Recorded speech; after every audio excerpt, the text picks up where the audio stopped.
For science enthusiasts, they provide tantalizing glimpses into the wider cosmos. For science fiction enthusiasts, they provide evidence that Ming the Merciless is indeed targeting this obscure planet. Our number one story in the countdown: unidentified flying objects and unexplained attacks from outer space.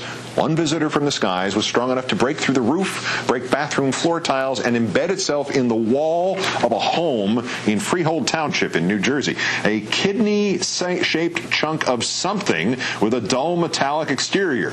Police have ruled out it was part of a plane, now believe it might be a small meteor, or perhaps the first salvo of Ming's hot hail attack.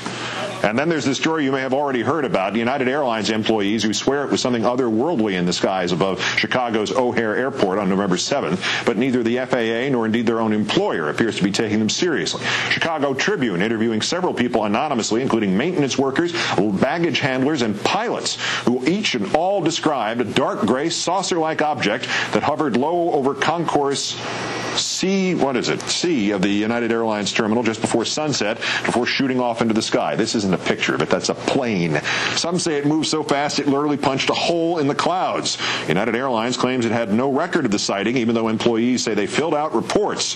The FAA initially told the Tribune that it likewise had no information on the UFO. Then, after the newspaper filed paperwork under the Freedom of Information Act, the FAA turned up a call from a United Airlines supervisor to the airport control tower asking whether the object was on radar. And now the agency has concluded it was, quote, weather phenomenon, and it considers this case closed. As we always do when the mysteries of space elude our feeble understanding, we turn to the chief astronomer for the Franklin Institute, Derek Pitts. Derek, thanks for being with us again. My pleasure, Keith. All right, let's start with the UFO sighting at O'Hare. When it's pilots saying this, do we have to listen? And then what is it they could have seen but not been able to identify? Well, that's a really difficult question to answer, because there are all kinds of sky phenomena that could have manifested themselves, even though the FAA says it was some kind of weather situation.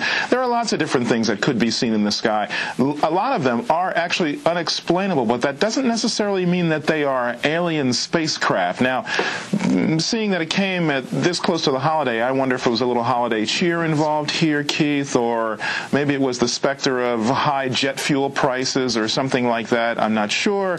But the idea that they would suddenly turn up this report really is a little suspicious to me.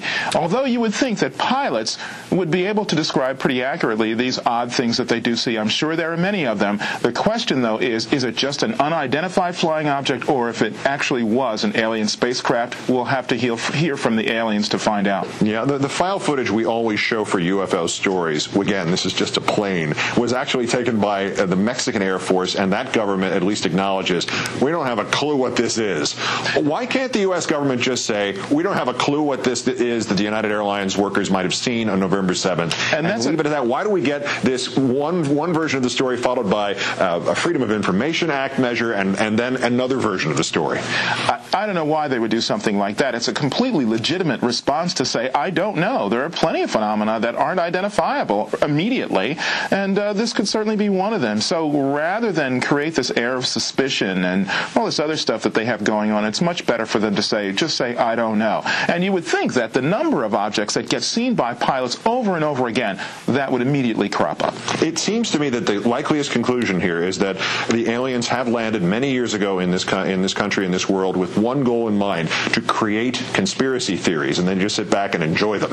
And I think they're doing a great job at that. They are. Yeah. Unlike the Mexican Air Force pictures, there's no video of what these guys at United Airlines may have seen. So does something happen now? There's no visual form of evidence to back them up. Well, unfortunately, the only thing that they have to go on is just the reports provided by the pilots and the baggage handlers that saw it.